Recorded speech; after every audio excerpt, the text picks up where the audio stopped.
Twitch isn't working because I don't know why.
I'm so done with Twitch at this point. I'm so fucking done with Twitch.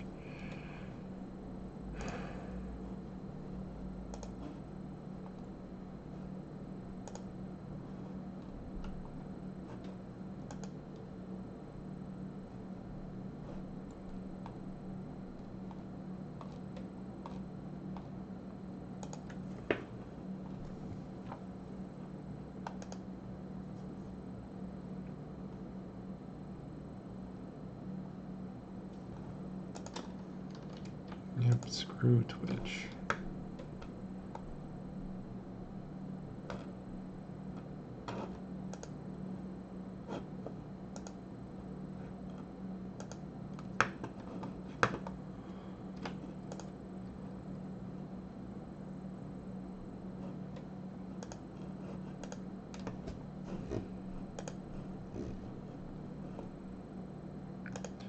Hi people, I'm just trying to fix something.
All right.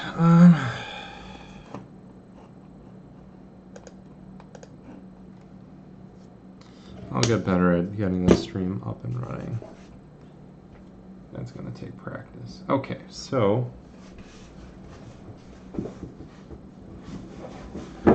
I was graciously sent a PlayStation Classic. This is my 4th at this point. I have one that is currently kind of my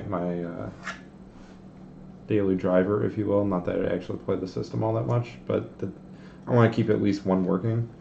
The other two I have, the first one was sacrificed to get the dump off of so we could do the hack for the PlayStation Classic originally back in December. The second one was sacrificed to upgrade the internal storage chip, because the PlayStation Classic uses eMMC chips. They're fairly standard defined, and they're essentially, they kind of use the same protocol that an SD card uses. So swapping them out, you can increase the storage, kind of no problem. And hopefully we'll be able to swap that chip out.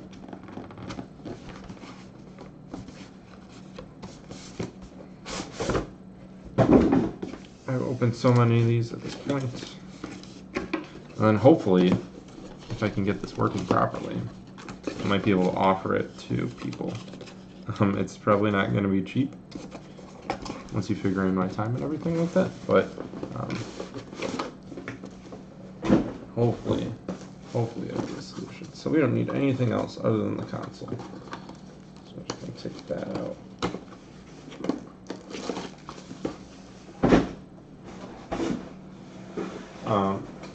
I already did some of the pre-work required to do this.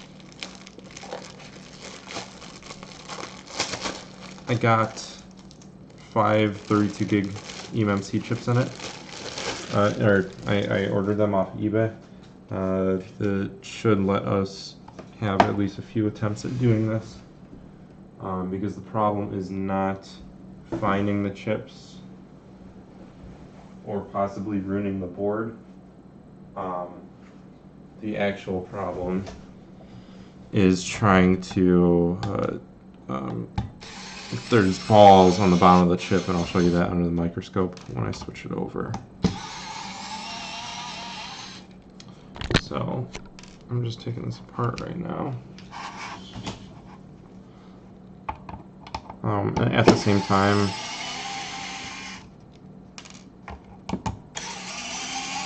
I'll probably modify the controller ports to do the current limiting mod.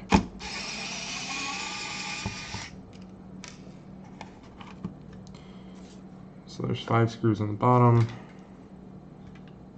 and 4 on the board.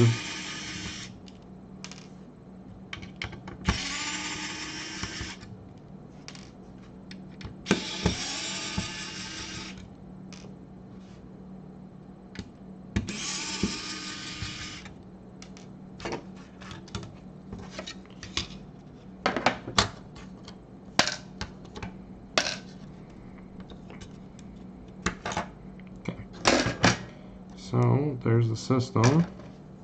The chip that we're going to be removing is this guy here. So I'm going to switch over to the microscope. Wow.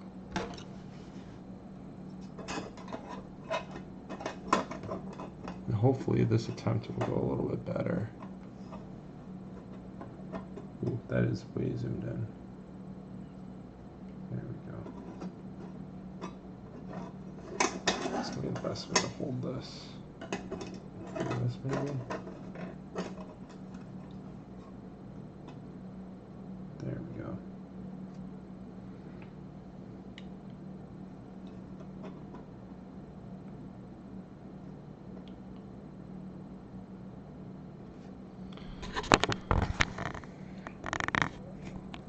Not that the desk cam really matters all that much. So we're going to be removing this chip and replacing it with another one. Like I kind of mentioned earlier, I already have done some pre-work on this.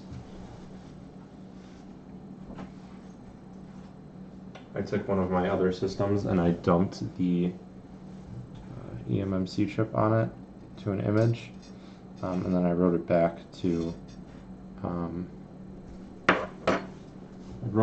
the system, or back to the 32 gigabyte ones that I got using this thing here. It's basically clamps down. You put the chip in there, it clamps down, and then it acts like a USB stick. It's actually like an SD card reader chip in there, so that's pretty cool. This was expensive. It was like $150, but I can read all different types of eMMC devices now, so that's pretty nice.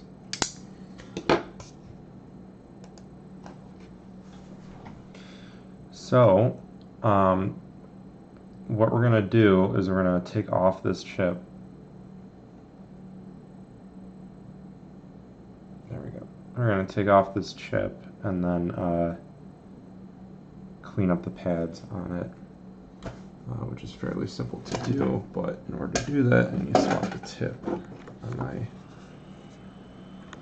No, don't heat up yet.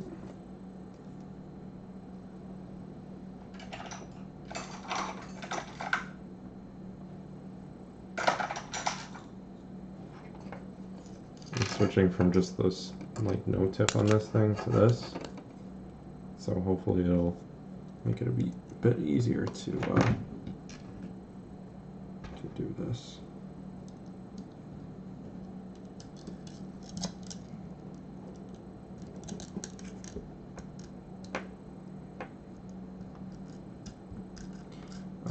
So yeah, I dumped the eMMC off of a different system, and then I wrote it back using Win32 disk imager, just like you would an SD card. It should be good enough to have all the stuff on there. It has all of the partitions, and it has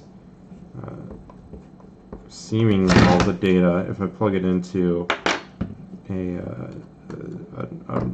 machine running Linux, it can actually read some of the file systems, some of the root file systems too, which is pretty nice.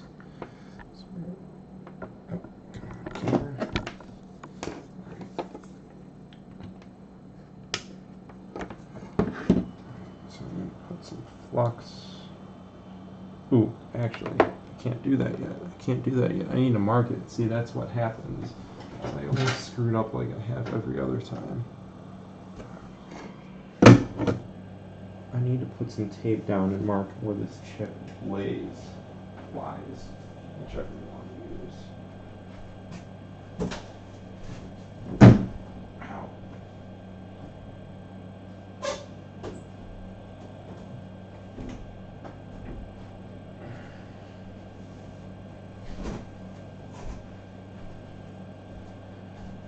So usually what they'll do when you make a circuit board is they'll mark the corners where this thing sits. Oh, and they actually did this time on this revision. Huh, that's strange. Huh.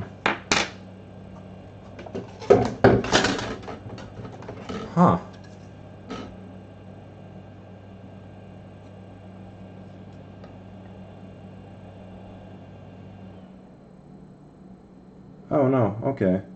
I'm dumb. Those have always existed there. If we take off this and we put on a different one, and you can see that there's these squares here, there, and there, and there, and there, and that is where the eMMC chip is supposed to lie. Now that makes sense.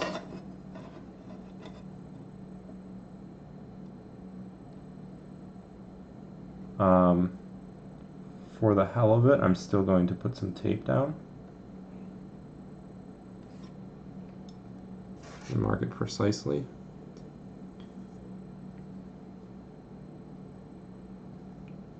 If I can get any tape off of this thing.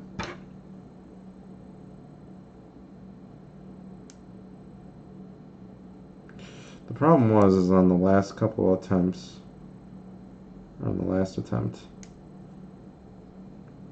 I don't think I cleaned the board well enough. I didn't have a microscope, so it was kind of hard to see things. And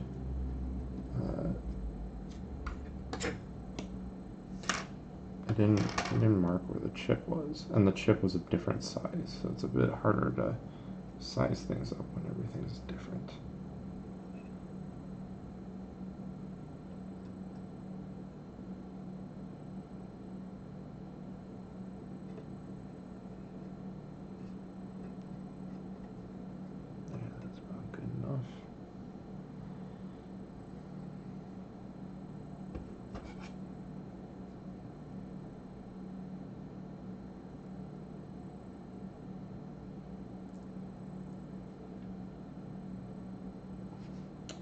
This system was graciously donated by my classic Discord member called Hat89. I thank you, sir. If this is successful, I'll be sending it back to him as a thank you. And then I'll probably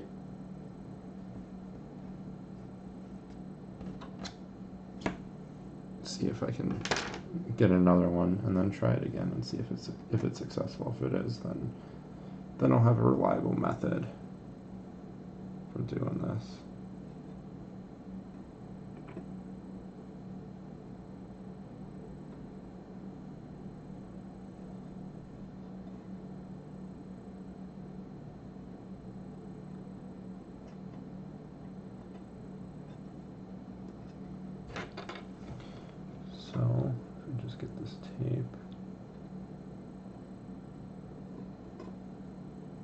just going to score the tape too.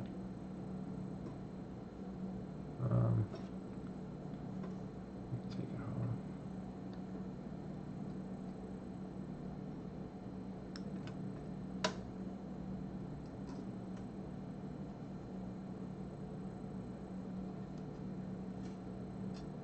And for future streams, I got to figure out what to do with the microphone. I'll take this piece off and flip it around. I was thinking about getting like a blue Yeti or Snowball or whatever is good for distance. Snowball's the condenser, so that might be okay.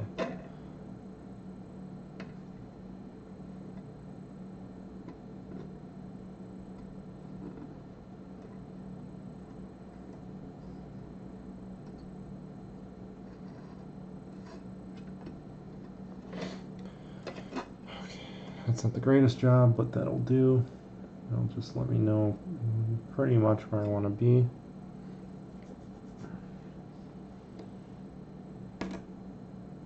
And we're just going to do all 4 edges.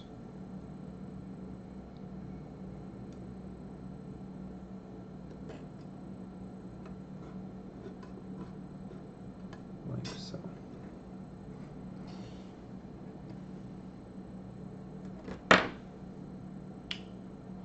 This is capped on tape, so it's heat resistant.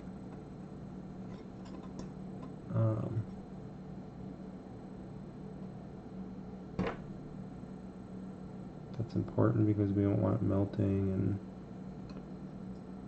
kind of charring up like other tapes would.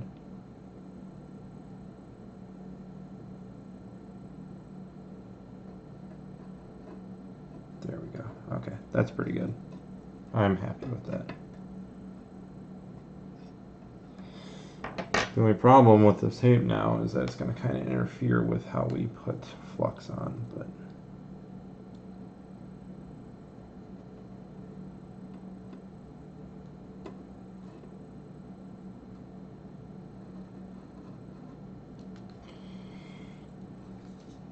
hopefully it won't be too bad.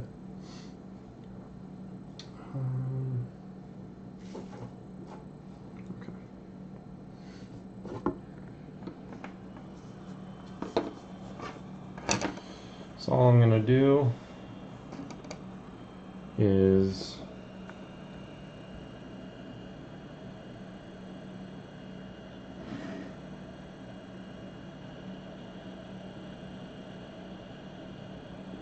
heat this up. Since there's no components here, I'm going to try to pick it up, but I might just have to shove it off to the side. Ow! And I just burned myself. This thing is not, it's much longer than it was without the tip, and I'm used to it not having a tip on it, so. There's now some burning skin in the air.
Not too bad, not too bad. Alright, I'm just going to let it cool down slowly.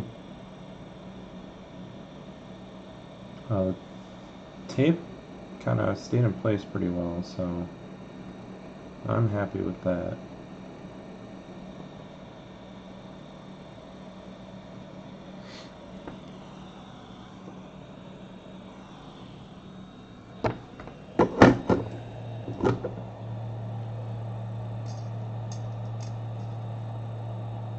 I'm going to try to get this in focus.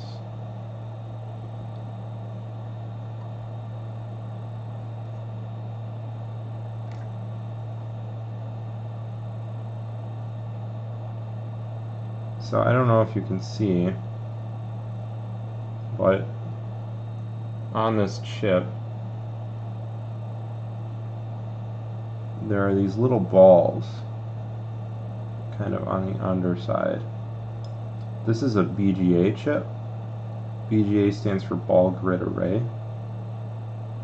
And it's literally just that. It's a grid of balls, or an array of balls. So these chips, what they do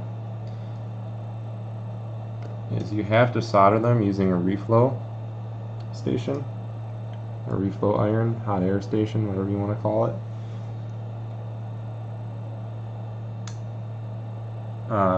Because you can't get a soldering iron underneath the chip, right? So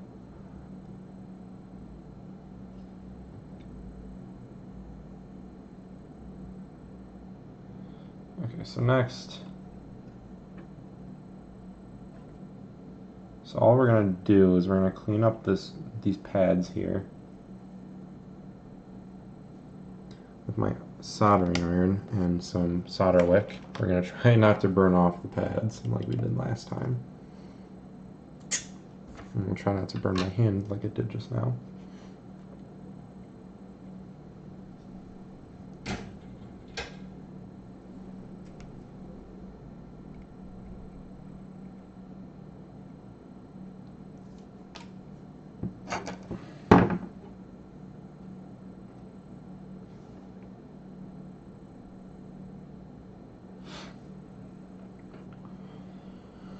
So we're going to take some more flux, because we love flux.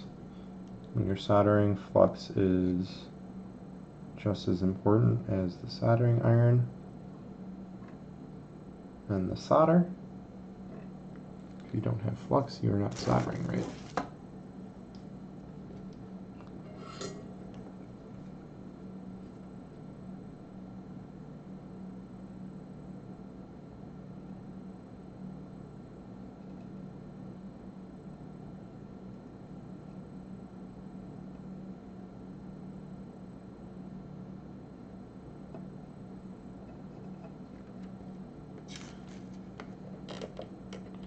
So this is solder wick. Solder wick is exactly what it sounds like. It wicks up the solder. This thing is not doing a good job of holding this board down. So you can see how it's copper and how there's some silver coming in there. That is the solder getting sucked up.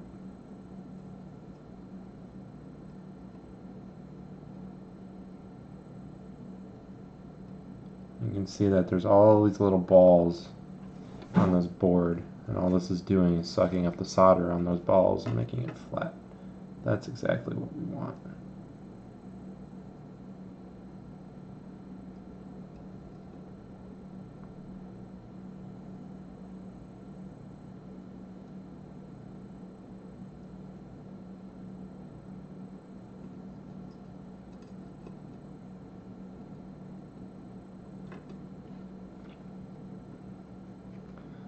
It's kind of my first time doing this process with a microscope, so it's interesting to see how this works.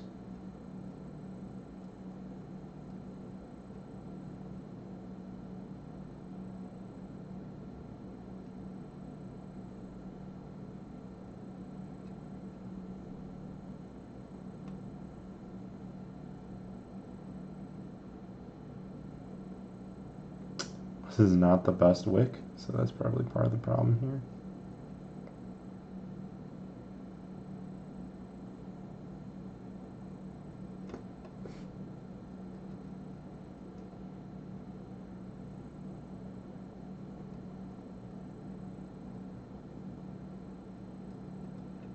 I had some better stuff, but I have no idea where it went. Yeah, I mean, you can see the underside of this thing is not even like, it's not even getting anything.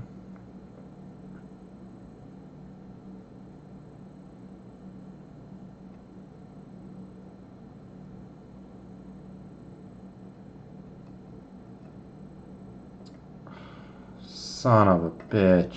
God damn it. Too much heat and dragging, and that's what happens.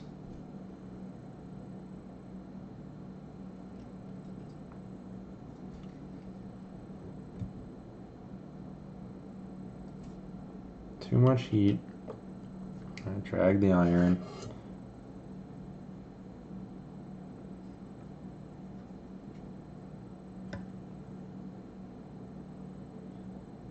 It's not super visible on your screen, but I just lifted up a couple pads.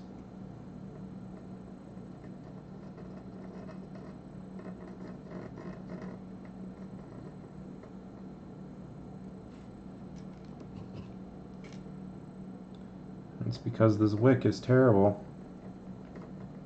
I should know better. They don't look like they're super important, so we're going to carry on.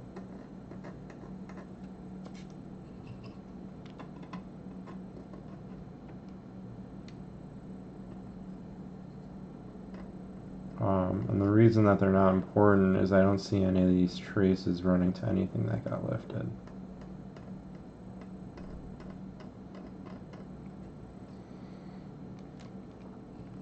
We're going to try a different method. We're going to try using the reflow iron and then just using the wick on that.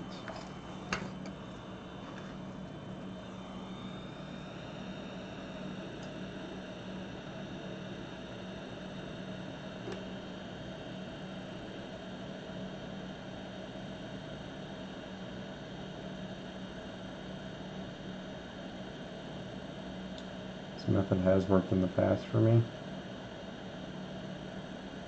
with varying degrees of success, but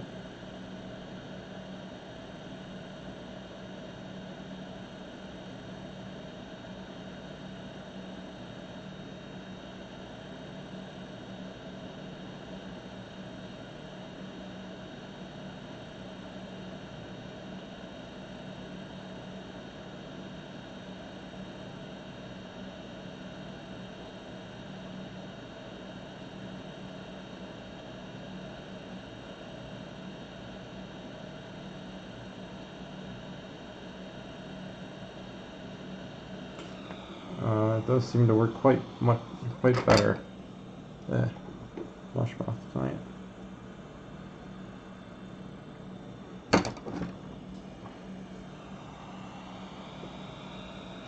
I had the iron set at 550. That's what lifted the pads. The main problem is I was dragging it.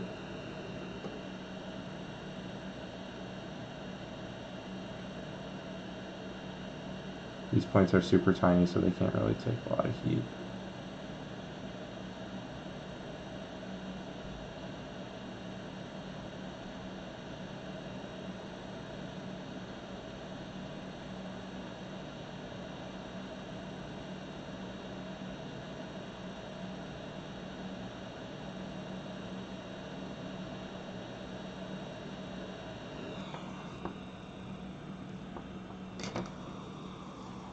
Seems to work best is if I give it a little hard to drag on.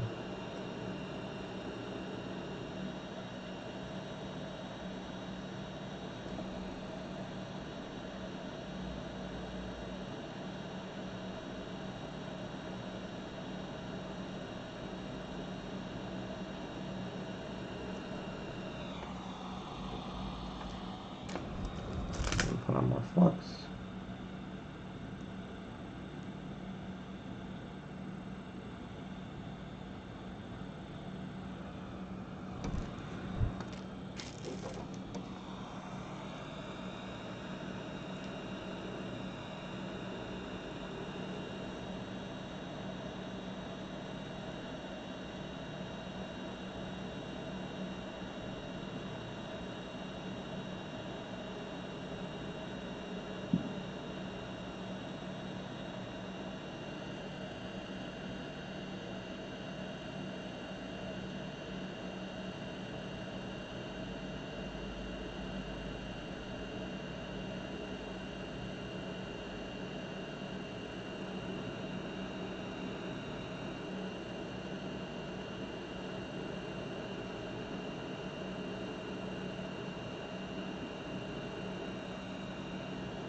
Alright, there's one point that's not coming up, but we're going to have to carry on anyway. So,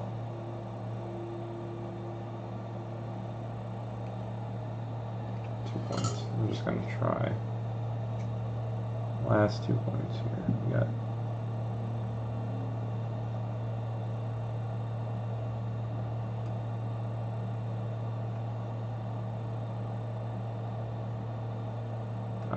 there's another point stuck on there.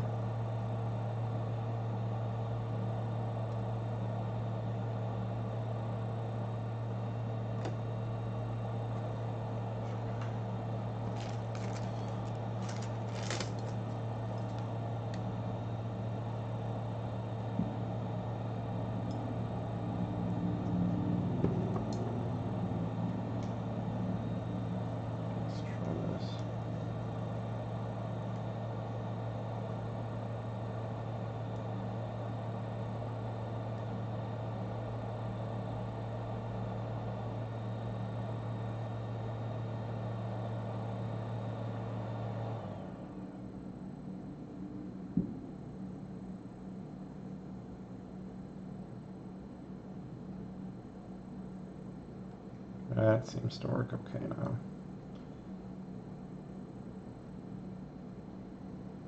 I really need to get some of that wick that has the flux in it. It's always good to use more flux, but I could see how having a wick with flux on the inside of it would help immensely. Okay, that looks much, much better. That's much better. That's clean.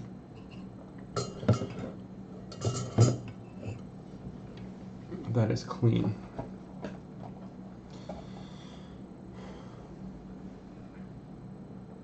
So, I'm going to use a little bit of alcohol to clean this up, just to get rid of all the charred stuff there.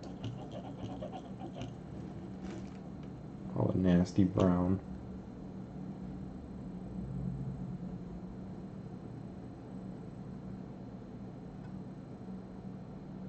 See that, how ugly that is? See how much cleaner that is? And this is something I couldn't do really without the microscope, is see how clean the board was before I went to solder the other chip on. So, this is better. This is much better. Being careful not to move the tape too much.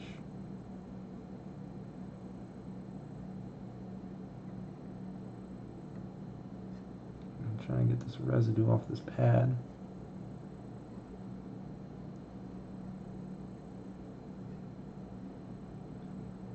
Okay. Sorry, this might fall in and out of frame. It's centered in my microscope sometimes, but the camera that that's attached to this microscope is a bit wonky sometimes. I'm just gonna hit one more time.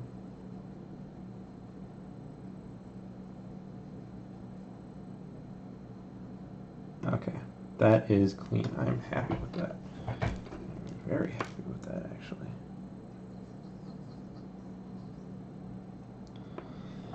Okay. So I'm going to zoom out a bit.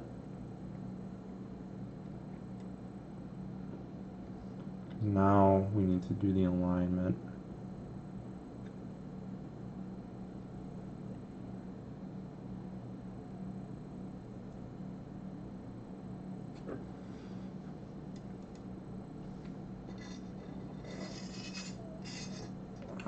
So I have the new chip here.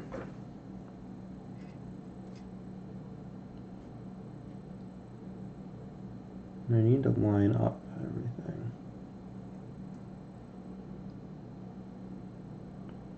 So text is going to go this way like this. It's not on the camera, but the dot for this chip is in this corner here. So I just kind of want to see and make sure the tape lines up properly. I'm going to put some flux down before I get started on soldering it, but basic idea is that it's going to go there.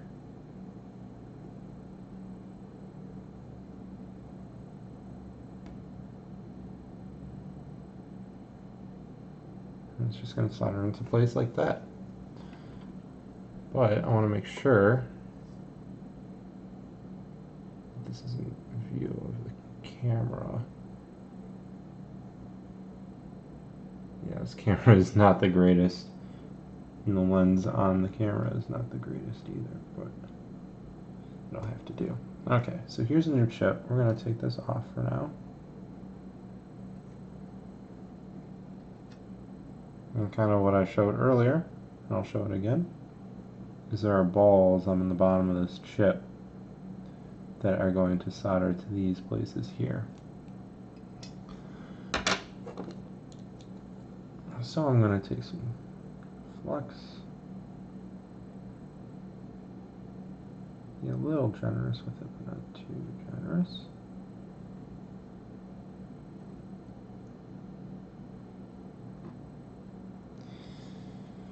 Just to get a coating, I'm going to heat it up a little bit so it melts and kind of is a little bit more uniform.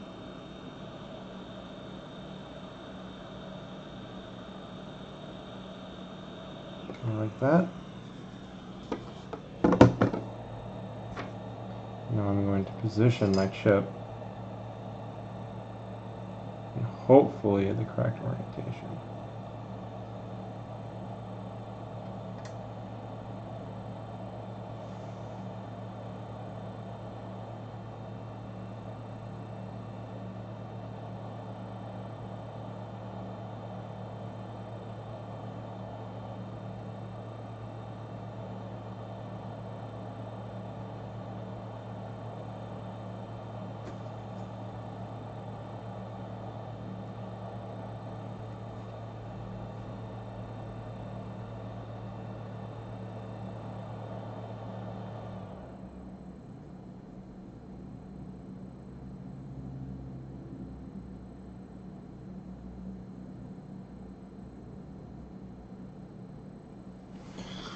Oh, this is easily the worst part.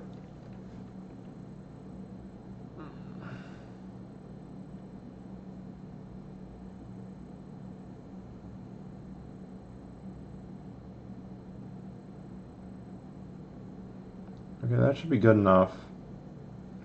I guess we'll find out. I'm going to turn down the fan blower on this thing a bit.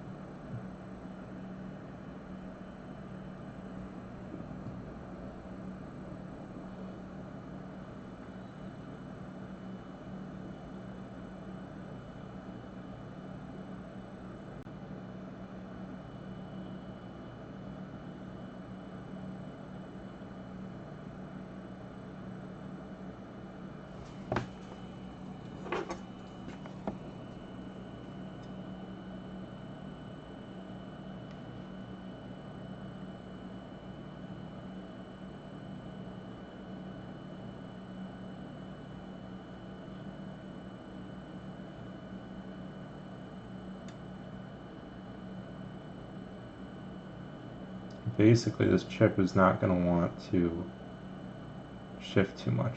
See how it kind of bounced back?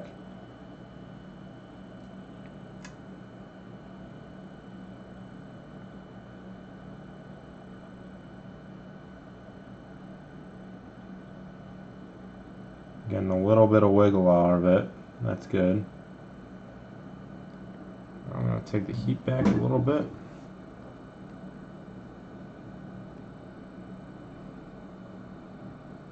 And we're going to try, I don't know how successful we're going to be, we're going to try to look at the chip from the side.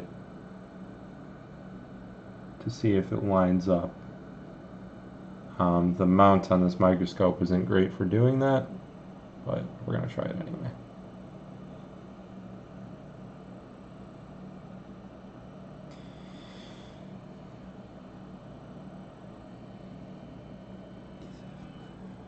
All right.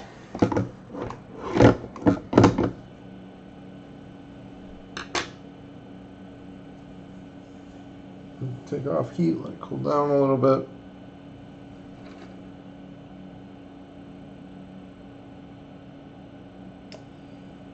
And basically what we're going to try to do is just plug it into a TV and see if it boots. I could just plug it into power and see if it boots. But if it works, we'll go through the whole 9 yards and make sure everything's good.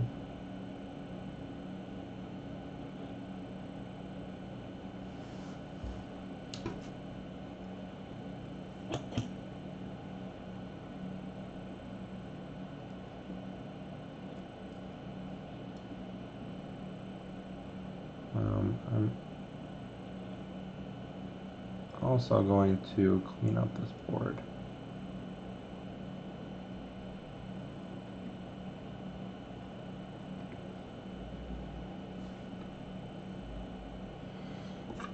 So we'll take off all the tape now that we use for the alignment. Ugh, it's going straight in the garbage.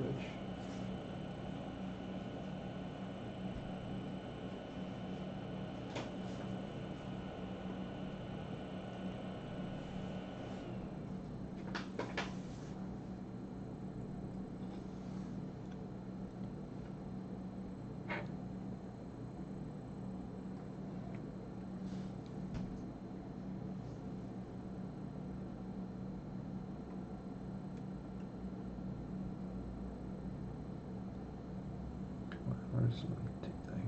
There we go.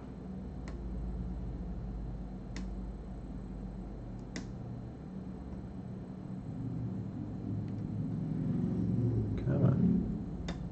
There we go. All right.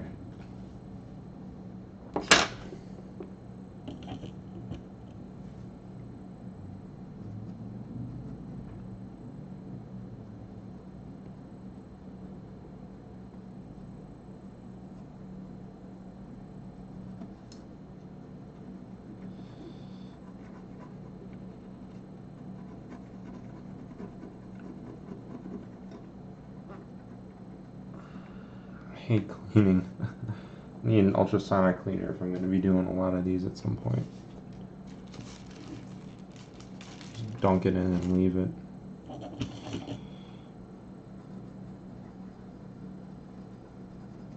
I did see a really cheap one for like $37 or something like that on some Chinese website, which is super tempting. I don't really have use for a small one because most of my board stuff is for like motherboards and stuff, but it would be nice to have the option. Come on, God, this stuff is gross.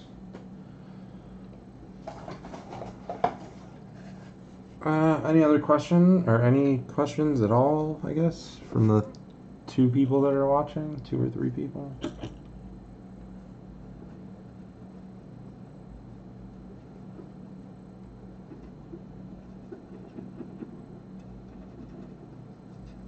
I'm just kind of hoping this works. If this works, then I can relax and go to sleep. Wake up in the morning and feel like a brand new man.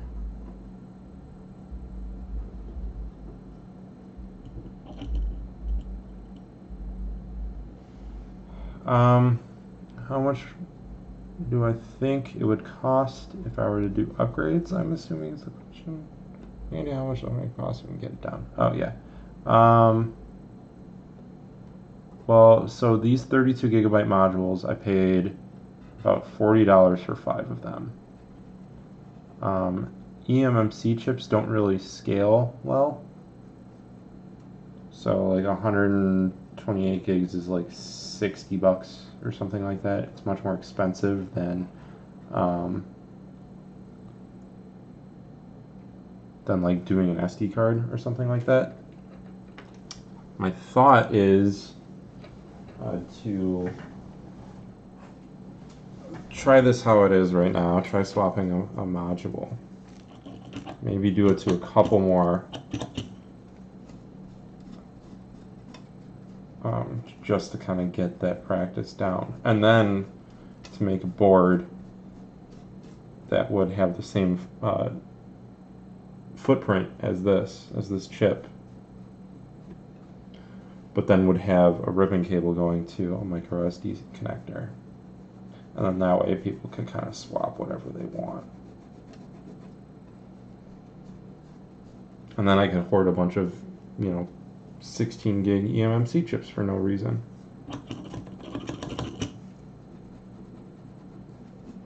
Other than my own satisfaction. So yeah, I don't really know what cost would be.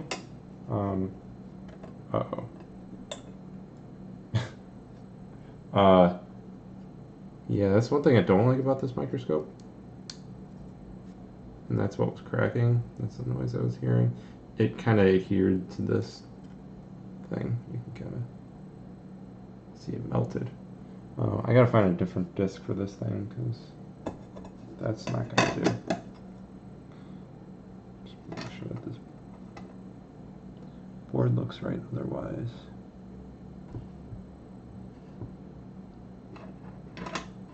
And some flex.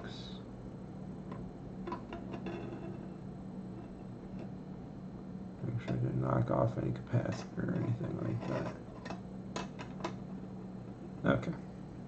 So now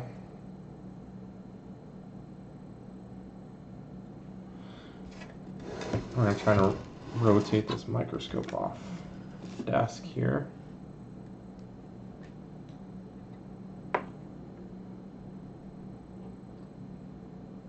Oh my god, I can't even tell under that thing.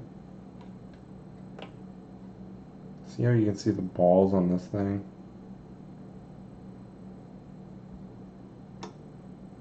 That chip back there doesn't really have it. It's kind of hard to see. Oh, that's completely...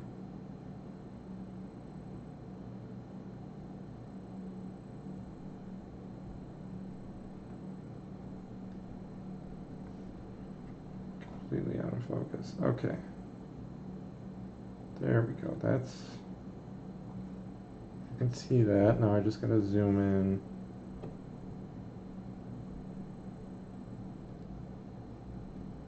This is gonna be really hard for you to see because it's already hard for me to see.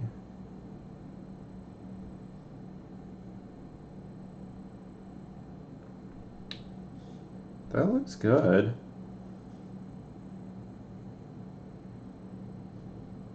Definitely see some flex in there. But otherwise, it looks like it's soldered. So,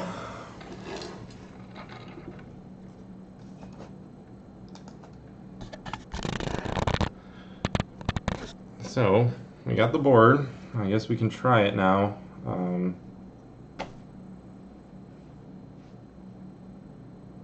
a little suspect of the balls that were on this chip.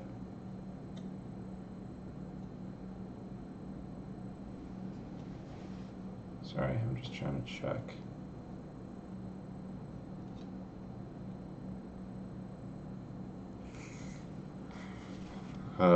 I don't know. I don't know. Alright. If it gets to an orange light, that means it's booting. But it probably won't. So.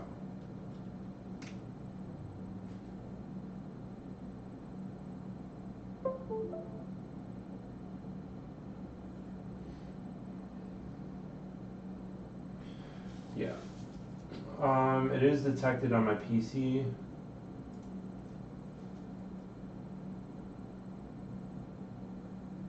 As something. MediaTek USB port, COM19.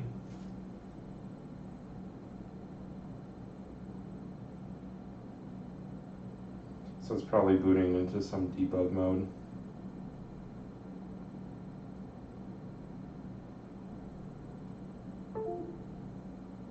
Ooh, pushing the power button did something.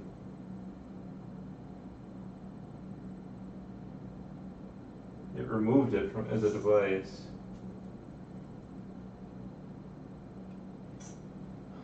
Let's plug into HDMI, I guess, and see. HDMI cable, first of all.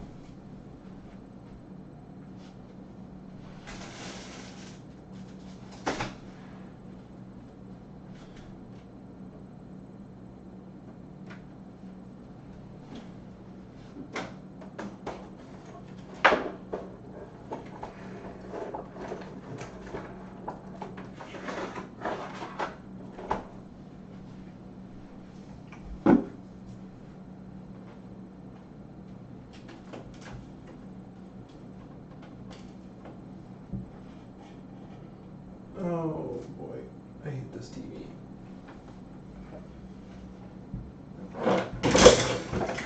That's why I hate this fucking TV.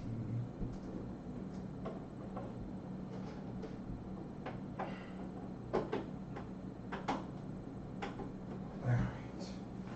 What did I drop? I don't even know.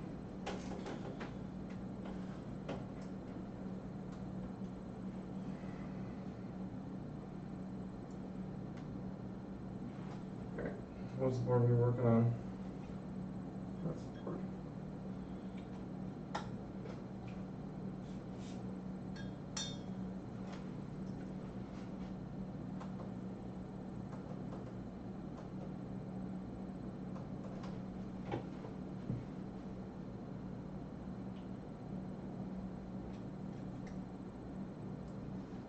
So it should show up as a USB device, which it did. Retrieving data, no signal. So the HDMI kicked on for a second. Now if we put on the power button,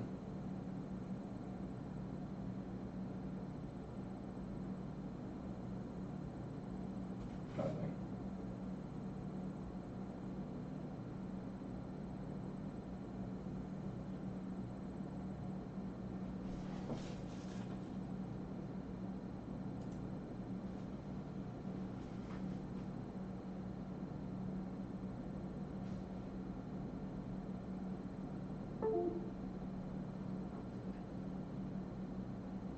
Anything?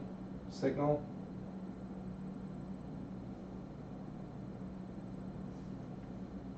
Nah.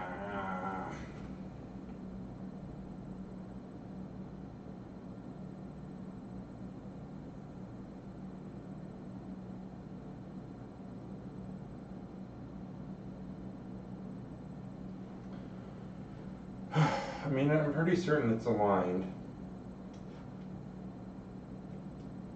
My only question would be those solder balls.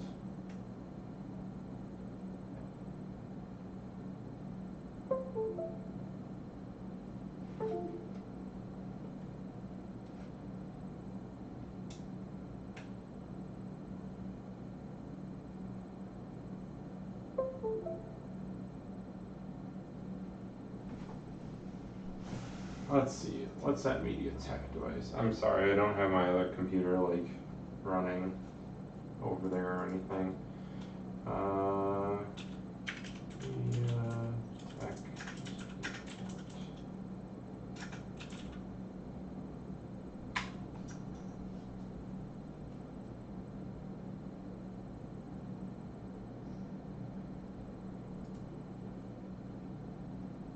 MediaTek. MediaTek USB port, COM3 driver download.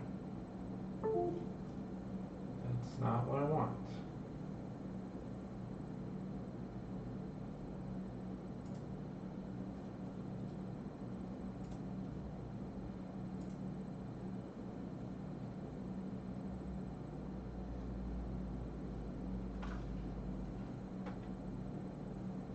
I have a feeling that this is going to be like a debug log or something like that.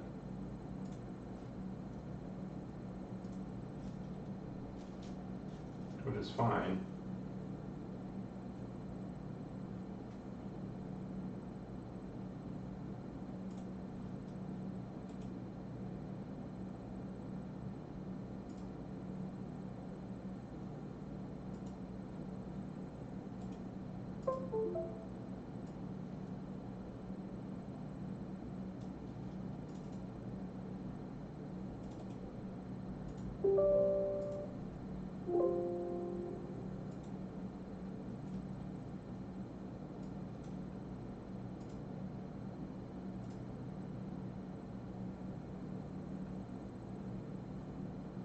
On my team.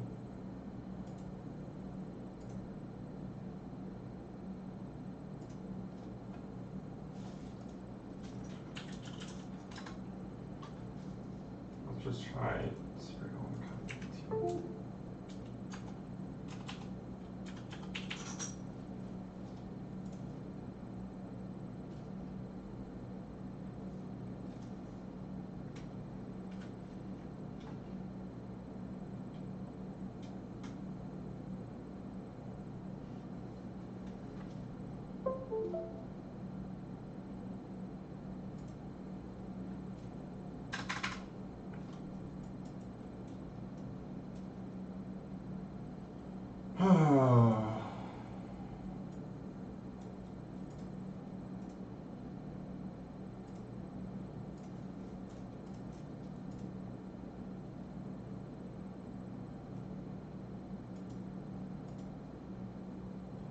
So if anybody can tell me how to get a MediaTek device,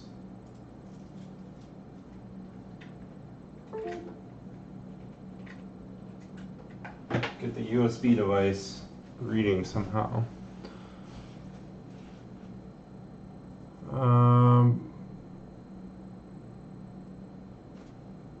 Yeah, no, I mean, I get it. Like, this is pretty much like just interesting to me to see if it can be done.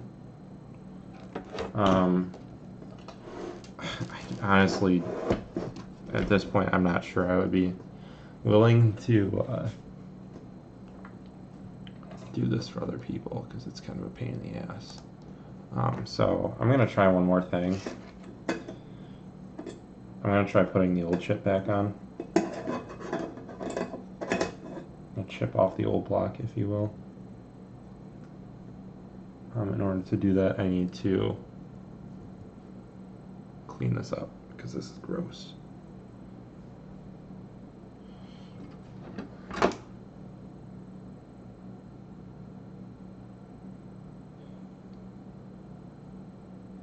Yeah. We kind of knew that going to the place. Well, like after there were some screenshots or some there was like an Italian blog or something like that got their hands on a PlayStation Classic early, and they took it apart and they took pictures of the internals, and we kind of knew that there was not going to be anything really interesting pretty much day one. I made some wild guesses, like maybe the UART port was not the UART port and it was USB instead. I thought maybe the hub would have extra points on it. But they didn't seem to put in any like debug mode or anything like that in these things. Which is a bit disappointing, but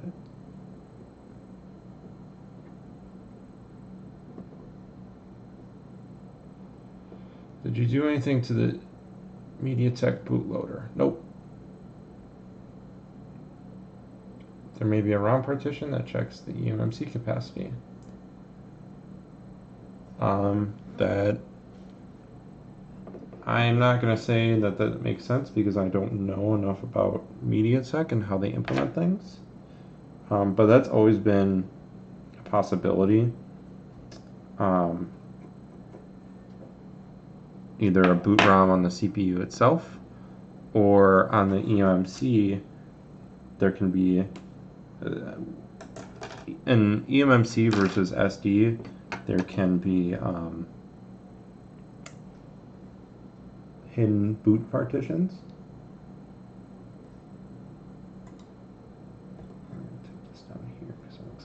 clean up all that. There could be hidden boot partitions.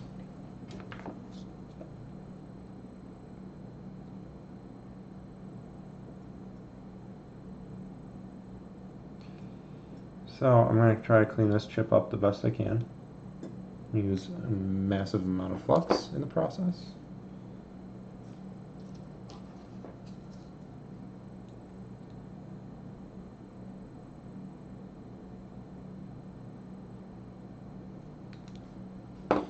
This seems to be the most reliable method at the moment.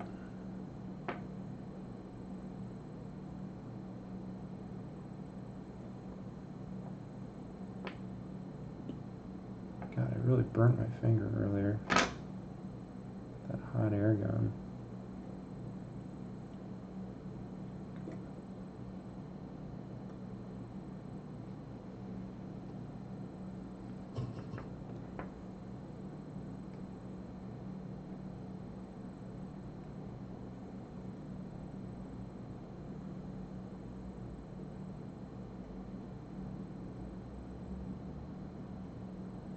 I'm going to do the same thing as before. I'm going to use the hot air gun. Heat up the chip, the solder on the chip. And then remove it.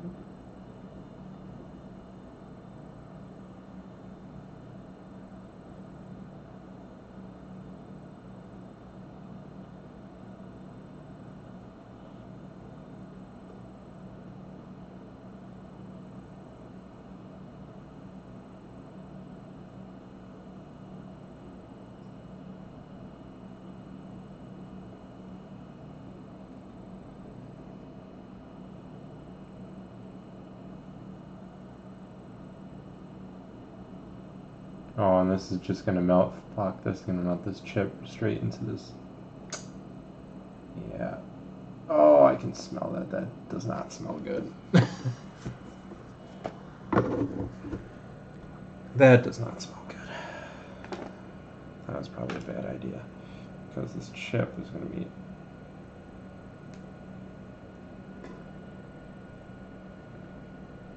See that? This thing is not heat resistant at all. I need to get like an aluminum. Wow. I need to get like an aluminum disc or something to put in here, because this is not going to stand up. It hasn't even stood up like 2 days. It didn't even stand up the first day. I did this giant gash in it. It's like the first day I got it.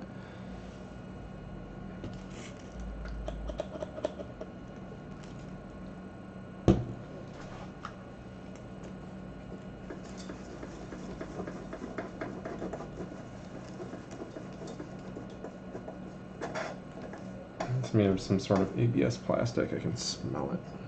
I can smell it. So, ceramic would work too. That's a good idea. I don't know if they make ceramic discs that would fit in here. It's a good idea though.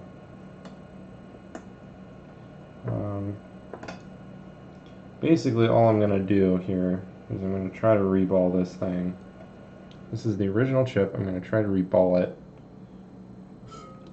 It's probably not going to work well,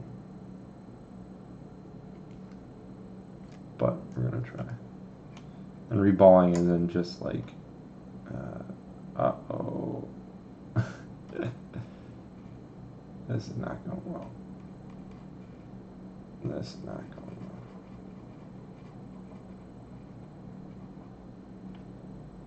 I just chipped the chip a little bit. This is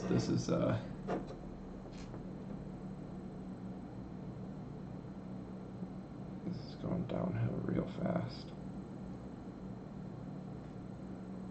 Come on. Come on.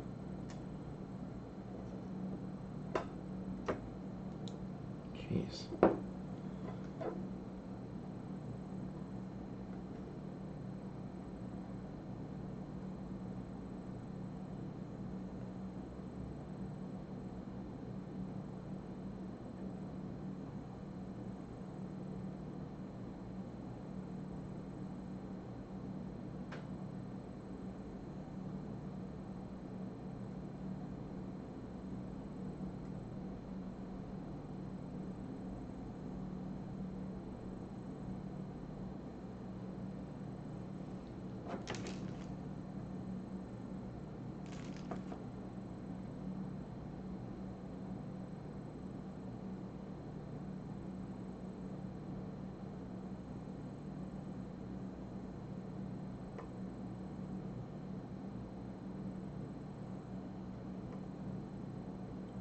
about all I can do.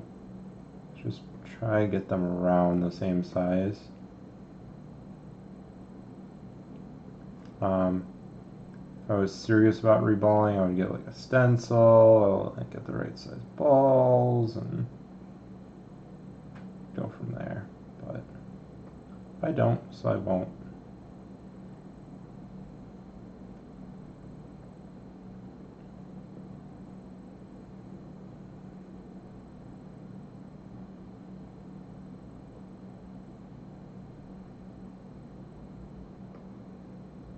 Come on, little balls. Form.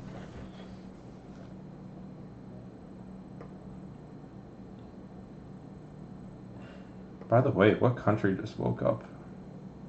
We were going at like 2 viewers, now we're at 7. At least from what I can see.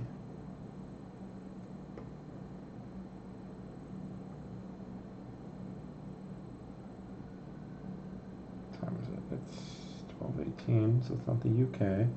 Because they wake up at 6 a.m. Oh, it's 8 a.m. over there. Never mind. The clock's off. Oh my god, it's 2 a.m. Shit. It's the 4th of July, everybody. Yippee-ki-yay.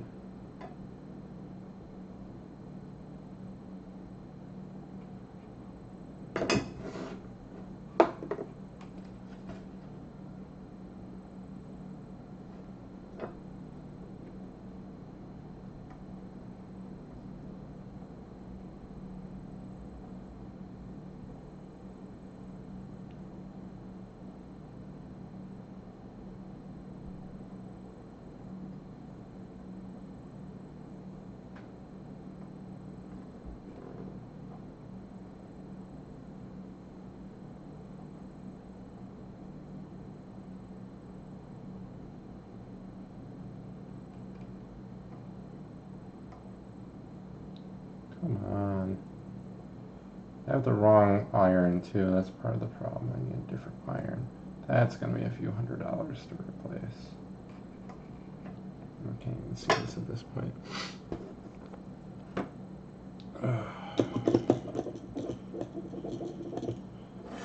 If this doesn't go on and start up, I'm just going to bed.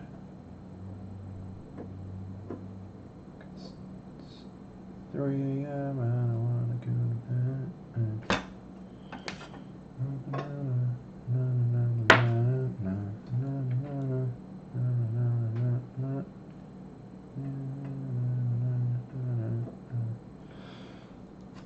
It's been a very bad rendition of 3 a.m. by OAR.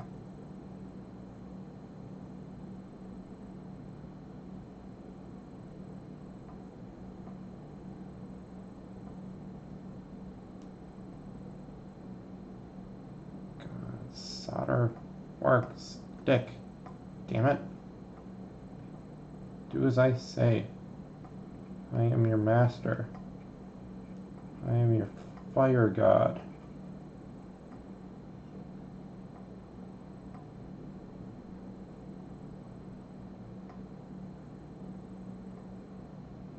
Yes, there we go. A couple more. Come on. These are not all the same size at all.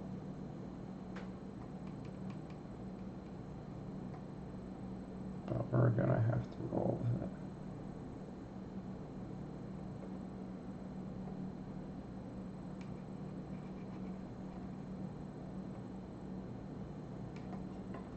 Come on.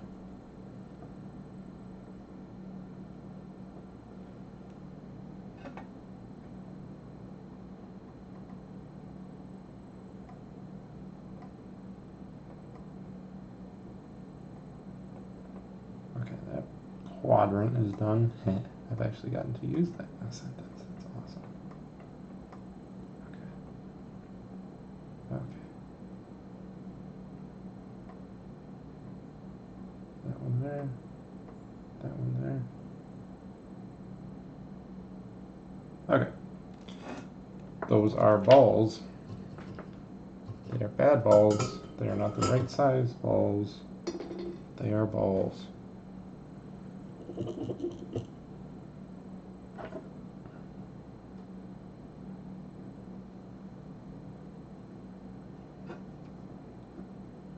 I'm basically just going to solder this in the way that you shouldn't solder any BGA stuff. And that's by pushing down on it.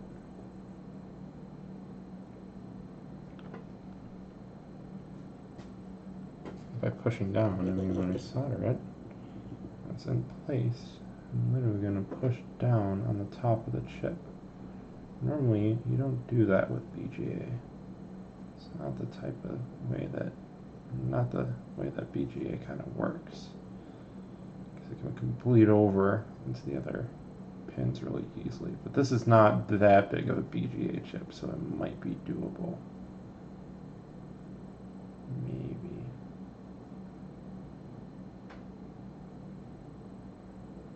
At least, like, bounce it, I guess.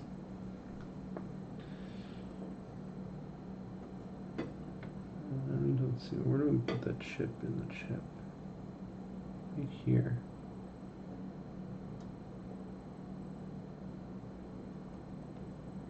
Uh-oh. You might be stuck.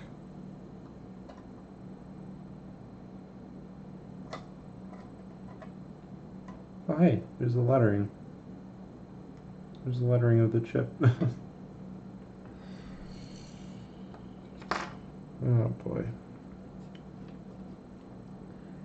This has not gone well. I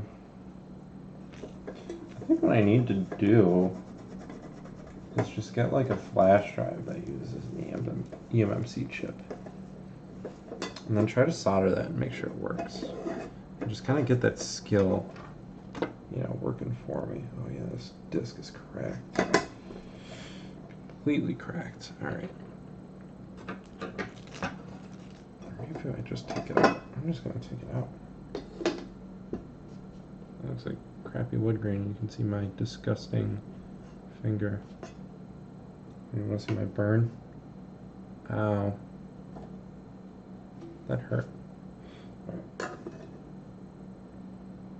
So we're going to remove this chip again.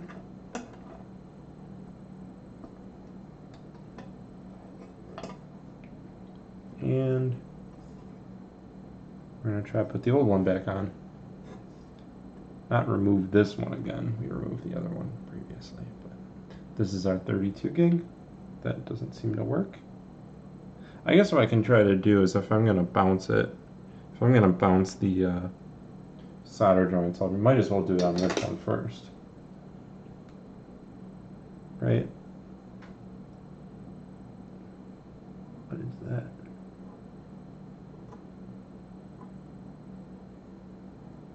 Fuck it.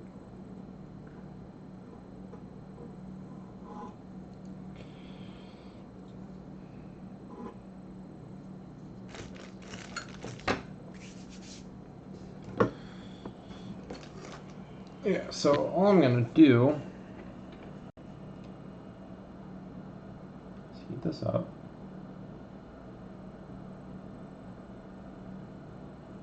To the point where I can kind of shift it around, and then I'm just going to kind of tap on it, I guess. And maybe surface tension will make some good connections with this thing.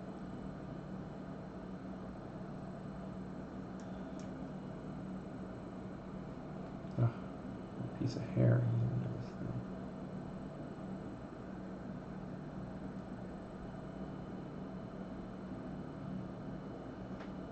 Yeah, so I need some longer tweezers and tweezers that aren't curved like this. I just need regular tweezers.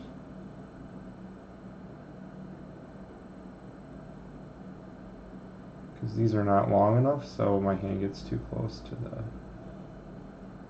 the heat. It burns. Yeah, see how that chip bounces?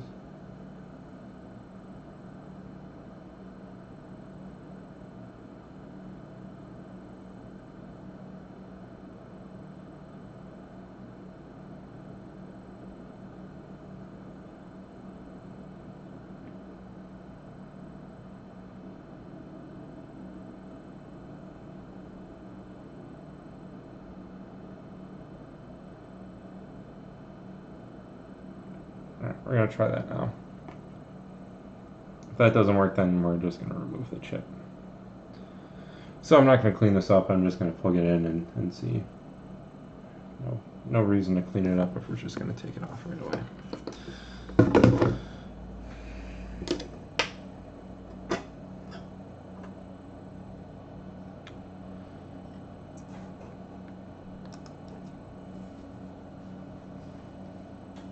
All right. That's still pretty hot.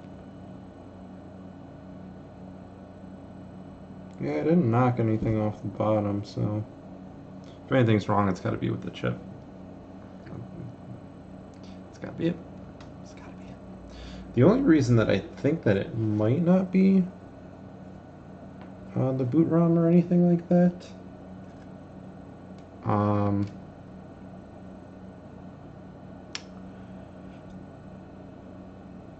is because we can read all the data off of it just fine. And this thing is technically, like, it should still work as, like,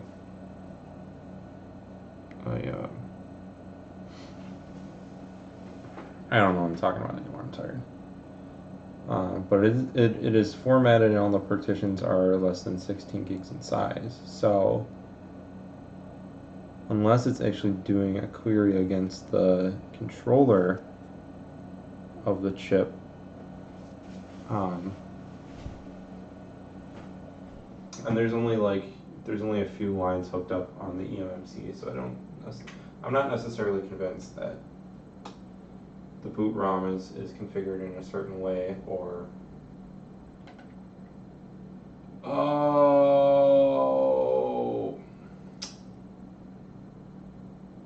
all right. Who called that earlier?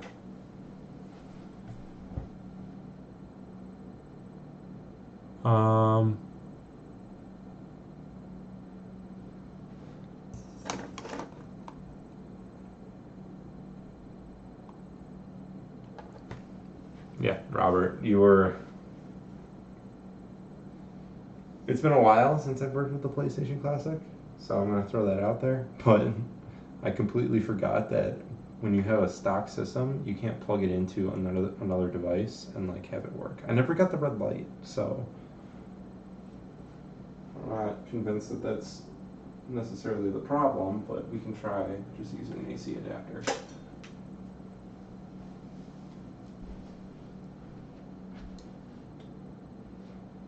Which I don't have lying around anywhere. We're going to try it off the computer for now. If we get a red light, then we know that the thing works for sure. But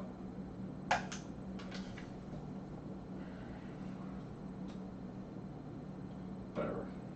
YOLO, as the young kids say.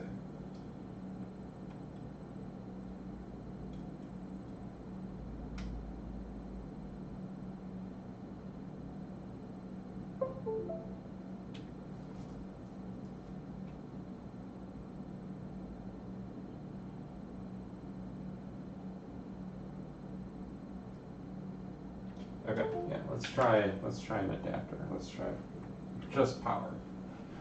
Whoa.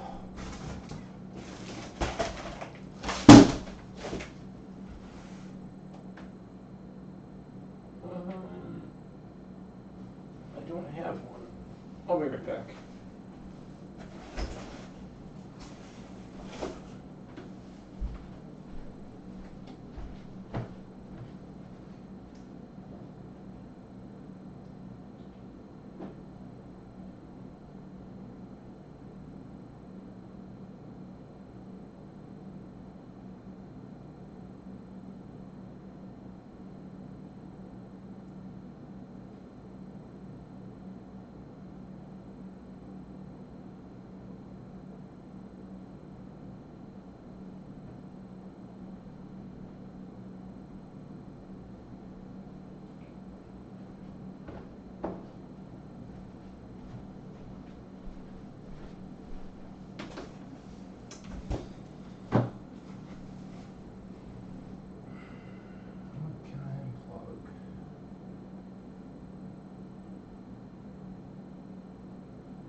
Nothing.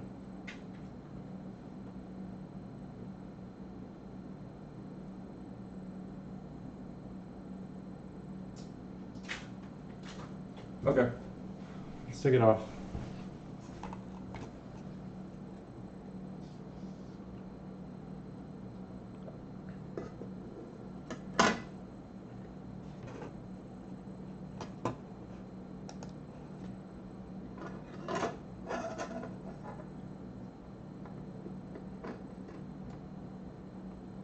Off with your primary storage head thing.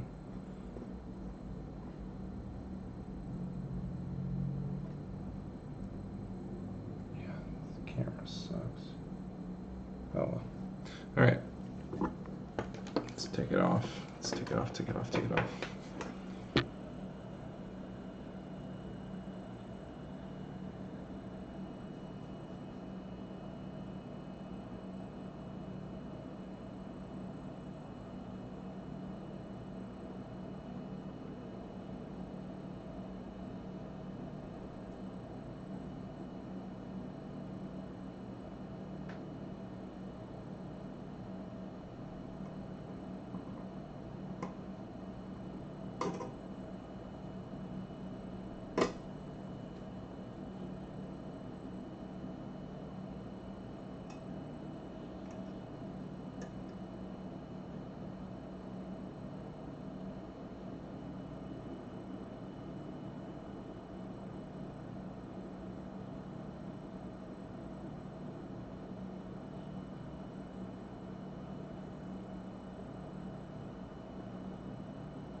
Oops.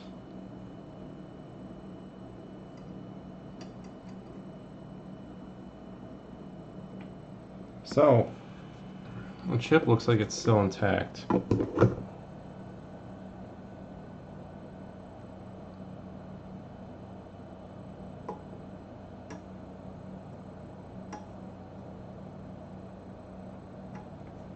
And yet somehow it just soldered to something. God damn it.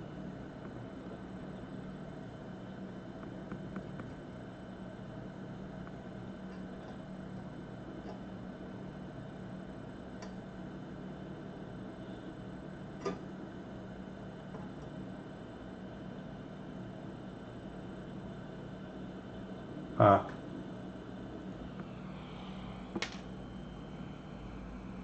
So the chip, all the balls were still on it.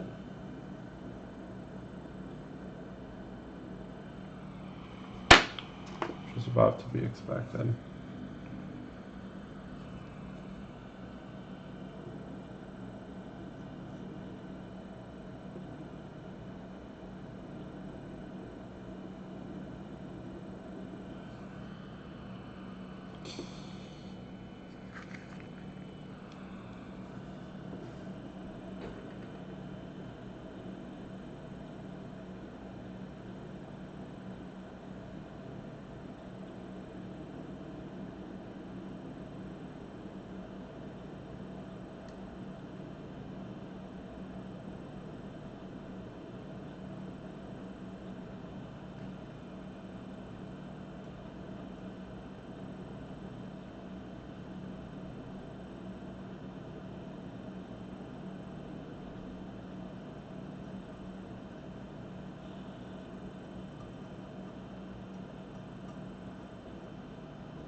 So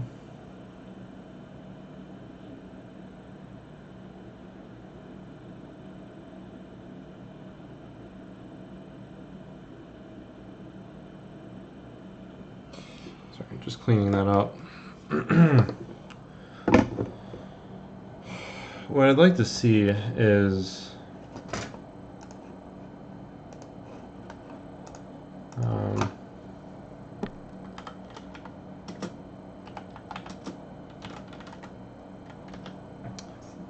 kind of like what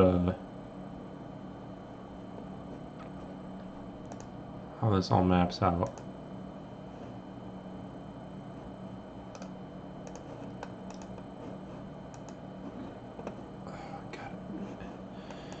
Google remove that. Oh, sorry. Google remove that stupid thing that remove that feature that kind of lets you know what okay,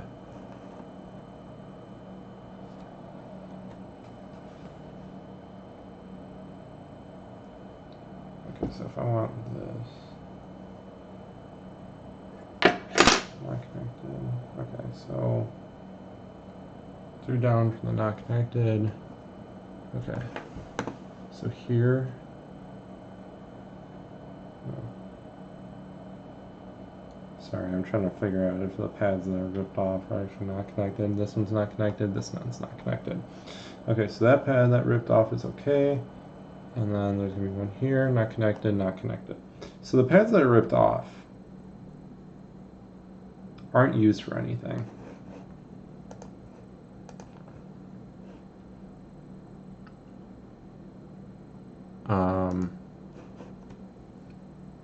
So I will try to point to it.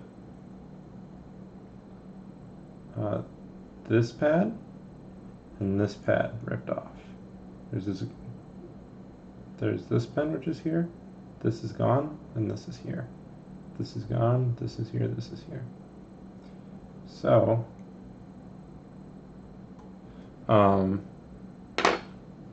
those pads aren't connected to anything, judging by the schematic of eMMC pinouts. Whatever, not the schematic, whatever the hell it is, I don't know anymore. I'm going to do a quick cleanup in this portion.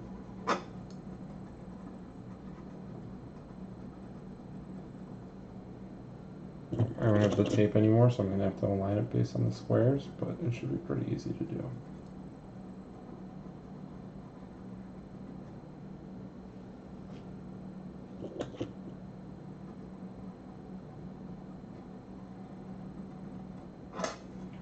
Now, if there's something I'm missing, and there is like a boot ROM or something like that that's configured, that's a completely different story, and is a point of the system that I don't think anybody's really touched. It could just be my soldering is crap too. I mean, that's always a possibility. It's always a very likely possibility too.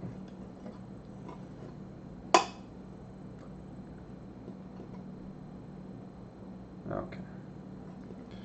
So I'm just going to hit this cloth.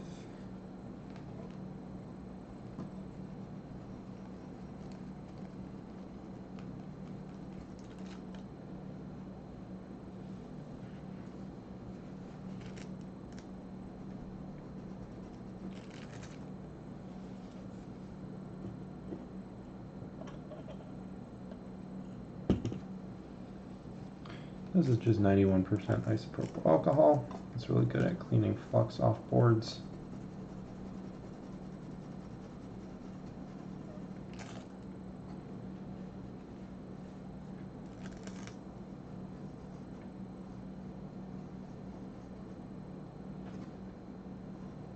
Clean, clean, clean, clean. All right, so we're going to align this chip based on the 4 squares in each corner. I also noticed that this line here on this trace, or this, so there's this whole little plane here, this polygon. this line should be aligned with basically the bottom of the edge of this chip. And these should be basically hidden, mostly hidden. It should square up essentially. Okay, so this is the original. I'm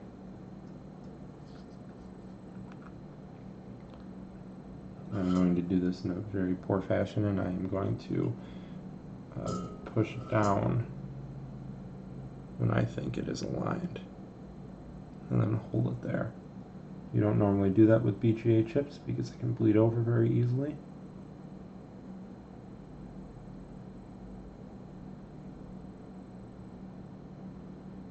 All right.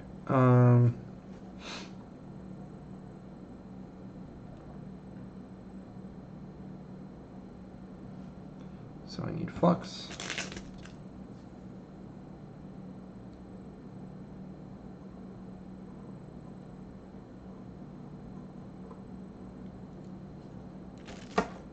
It evenly.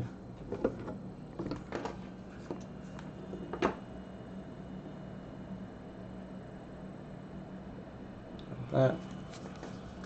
Just enough so I can stick this chip in here and align it.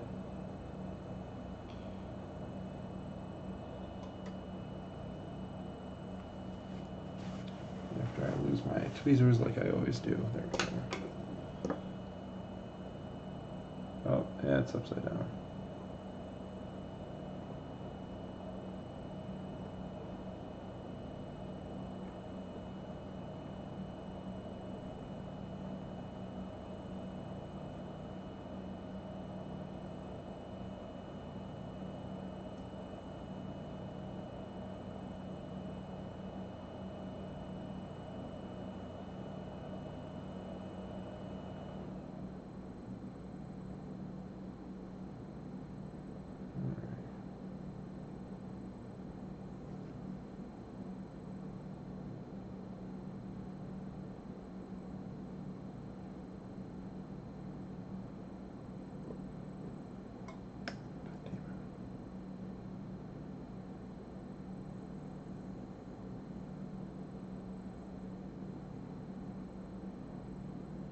Okay, that's relatively aligned.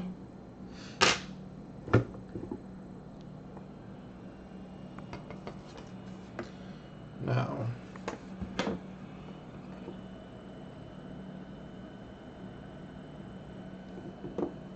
ooh, you stop that.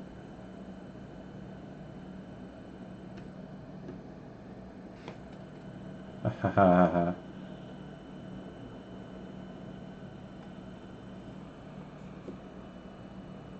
That's tricky.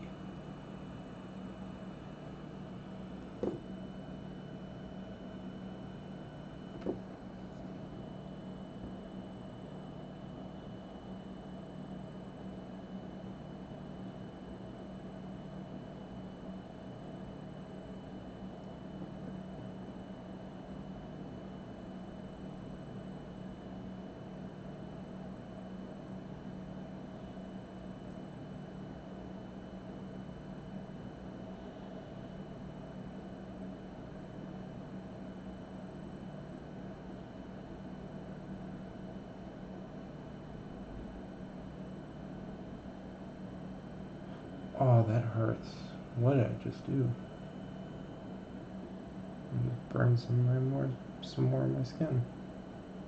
It's fun.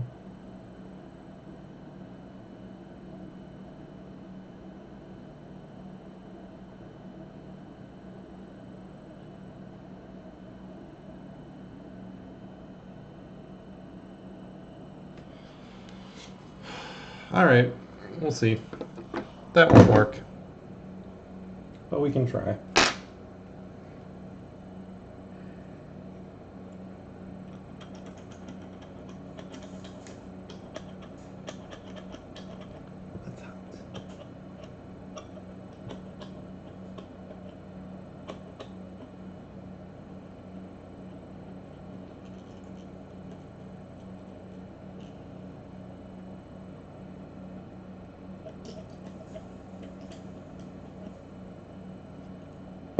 That's hot. It's very, very hot. How hot is it?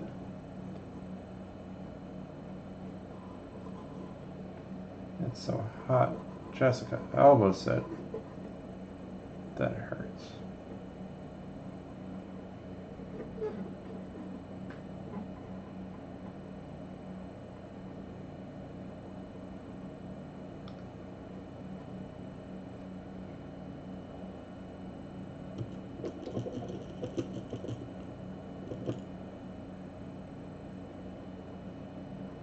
It's so hot.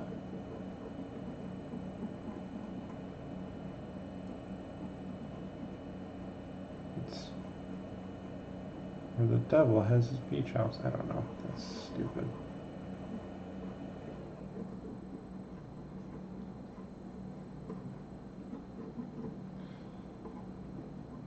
This looks aligned, and it was kind of budging in the right spot, but without like proper balls on the underside. I can't say it's gonna work, but we can try. So again, the standard thing we're looking for is just I'm just thinking this board is working anyway. The standard thing we're looking for is plug it in. You should get an orange light, which is a combination of a red LED and a green LED. And then when you push the power button, it boots.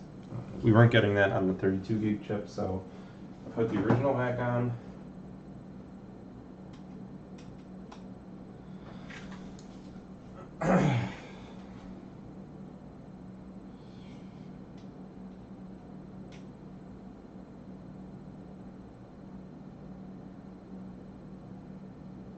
No power.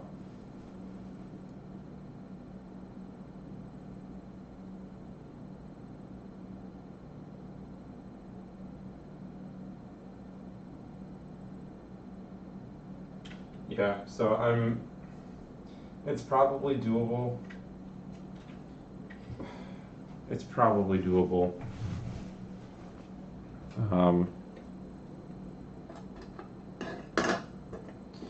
I just probably, I don't have the skills. I don't think you need a whole like hot air reflow station. Like the CPU works, that's the thing. Is, I didn't bump the RAM chip at all. The CPU works because it shows up as a device in Windows. I just don't think I'm soldering this on properly. It's in the right spot.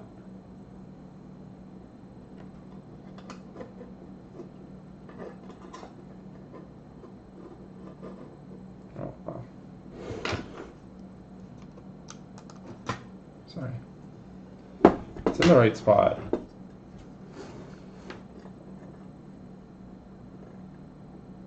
But see, like, this one I just smushed, so I can't even tell if I put it on properly.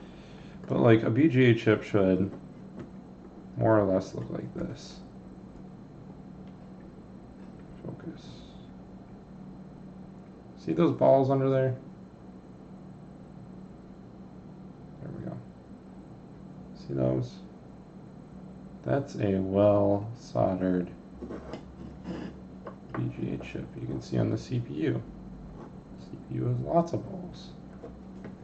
How many balls does the CPU has? The CPU has so many balls. I don't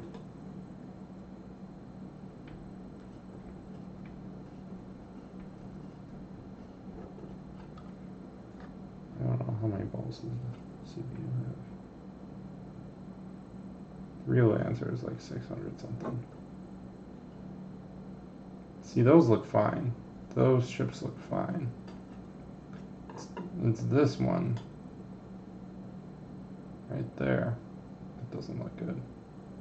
And I also, this capacitor I ruined the hell out of. So I'm going to call it a night. For those that are watching or have been watching, thanks for watching. I hope it was entertaining even if it wasn't fruitful. And for those people who have stuck around, just for you, I'm going to do some more soldering. I'm going to show you how to do the controller port power mod. So,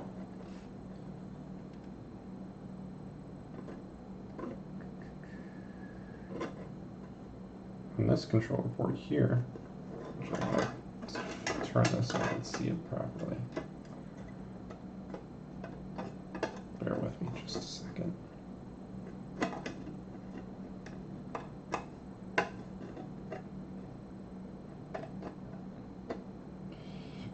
So, if we look at the first controller port,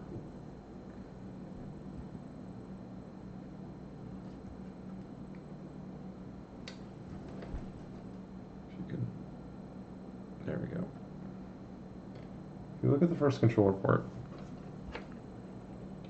so this USB port here, we have this chip here, and these two resistors. And if we zoom in, and focus,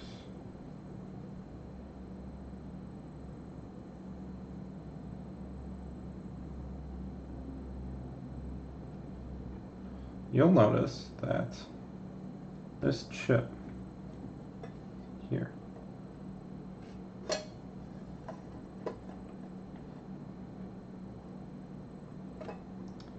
is labeled 15JL. This chip is used for basically dictating how much current goes to this port. It's a very small 6-pin chip. It supposedly does reverse voltage or reverse polarity protection as well. But basically, these two resistors here they tell this chip how much current this thing is going to get. And this is just like a small sense line. So what this does is, I think it runs from this pin here. That would make sense because this pin runs here, this runs here, this runs here, this runs here to ground. Is that ground? I don't know if that's ground. Anyway, so this pin here runs under this chip like this to these two resistors. So we can disable. So the value of these resistors is something like 47K or something like that, or 470K. Now, if we remove these resistors and instead we decide to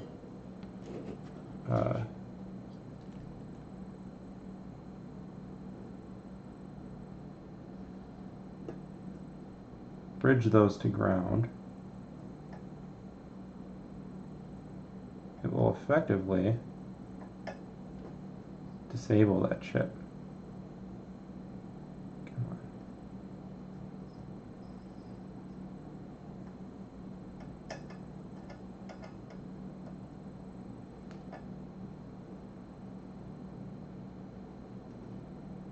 There's the resistor.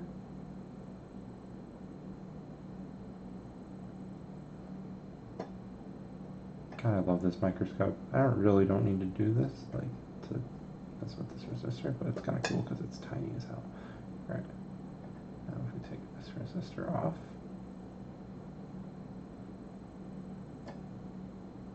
that,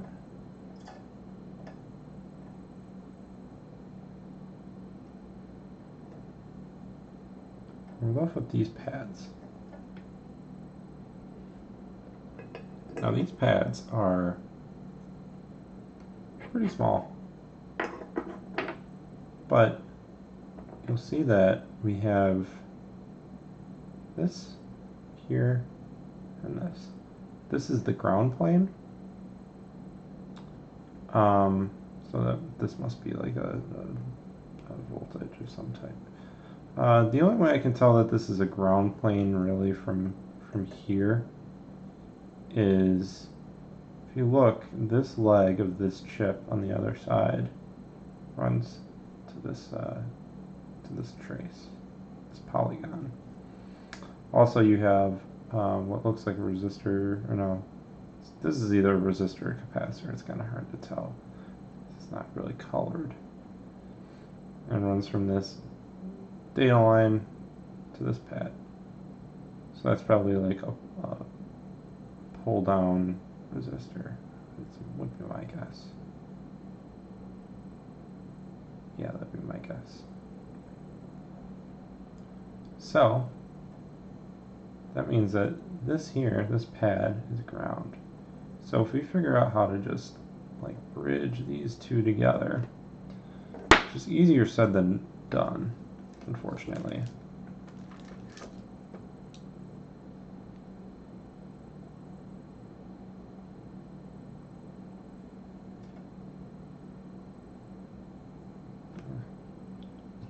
Too much solder.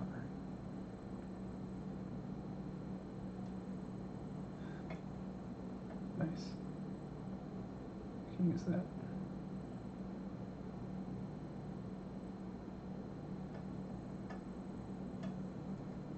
So we can do it like the hard way here.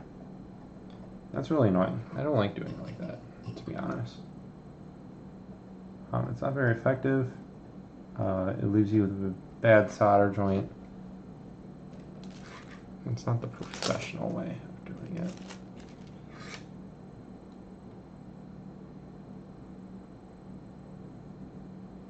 Ooh, look at that. So what is the professional way of doing it? That's a great question. I'm not sure, but I have here a nice little book of resistors and capacitors, and I think these might be too big. Because these are 0805s. Let's just take a gander at how big this is in comparison. Oh, these are going to be huge. And we'll try it anyway. So these are 0 ohm resistors. 0 ohm resistors are essentially wires. They have no resistance. So this is going to be the same thing as if we were to just have a little piece of jumper wire in place. Here's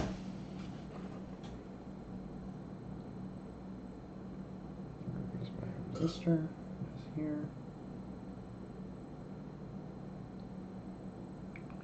You can tell what it is. You know, it doesn't even matter. As long as we have this resistor, probably just join this on both sides like that.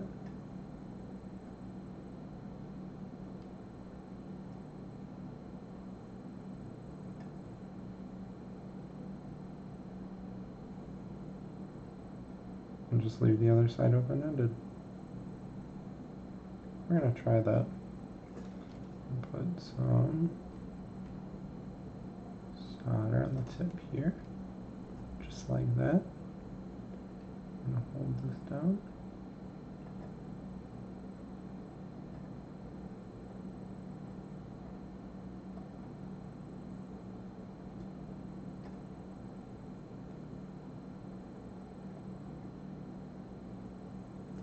Okay, that's it.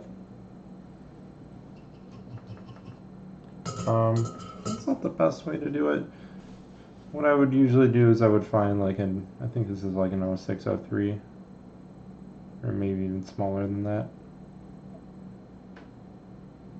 But that is effectively, this chip is effectively disabled. The other way you could do it is just to run a jumper wire from here to the other side here.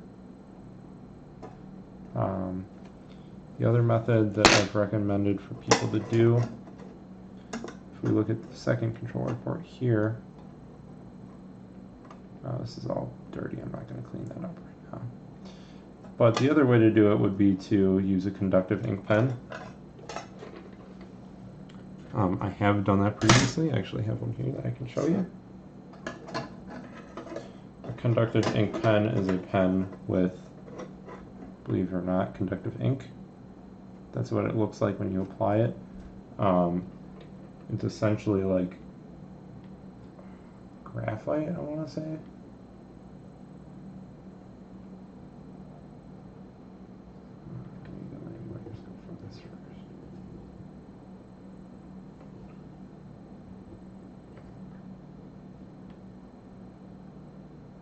There we go. So it looks kind of like that. If you're not into soldering, that's fine. You don't have to be good at soldering. This is a fairly easy mod to accomplish with just a conductive ink pen. But you basically just take it, and I have it here. This thing here. This is Total Ground Carbon Conductive Pen by MG Chemicals. I got it on Amazon. It's got a tip like this, and you just, this is kind of a bad board, but you just kind of shake it up, and it's kind of like a whiteout pen, and you can just kind of like that.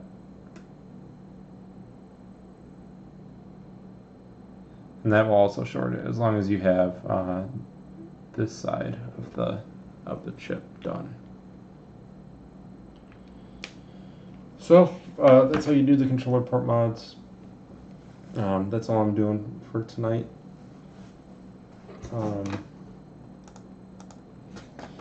So just to recap, unfortunately we were not able to swap the chip in the PlayStation Classic, the eMMC chip. Basically we did the entire thing, and it's been a long night. we flashed the new chip, the 32 gig chip, with the backup image that I created off of the 16 gig chip. Took the old chip off, cleaned up the board, lifted a couple pads, but it's not a bad thing necessarily. Not that it's not a bad thing, but it's not a detrimental thing because they were pads that didn't serve any purpose anyway. So we took the chip off, took the new chip, put it in place, and used some flux and heated it up, and it seemed to fall into place fine. We marked off the area and how it was going to line properly, but it didn't end up working. So we were looking for, when you plug it in, to get an amber light, an orange light. That didn't work. We didn't even get a red light. I had it mistakenly plugged into a PC, which normally will not work.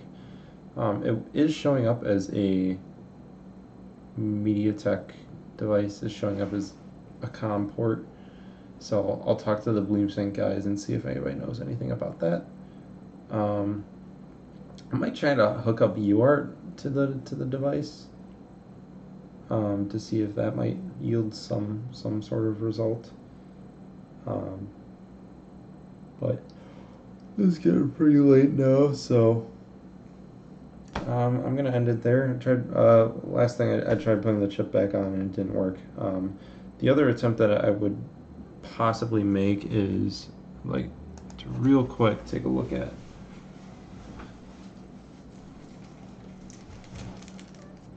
one of these chips under the microscope.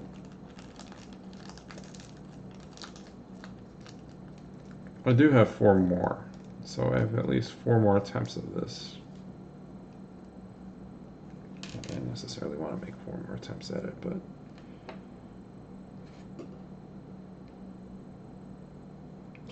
so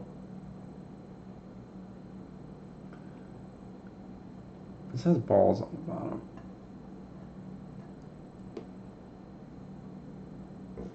And these balls are fairly small. They're really small, in fact.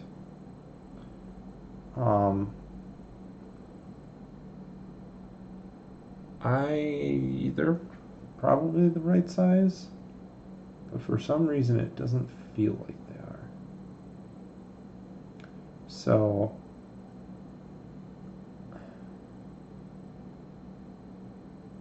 wow, this circuit board is actually fascinating. It's actually really fascinating. Like it's really weirdly laid out, and it kind of looks pretty cool. Sorry.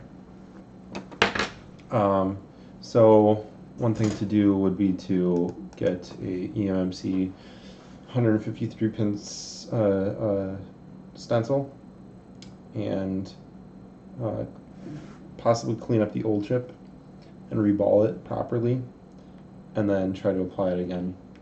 And then if that really doesn't work, then I must be doing something wrong, and then I might even try to find like a cell phone repair shop or something like that that can possibly take a look at it for me. So, but that's all I'm doing for tonight. Thanks for watching. I hope it was enjoyable. Have a good night.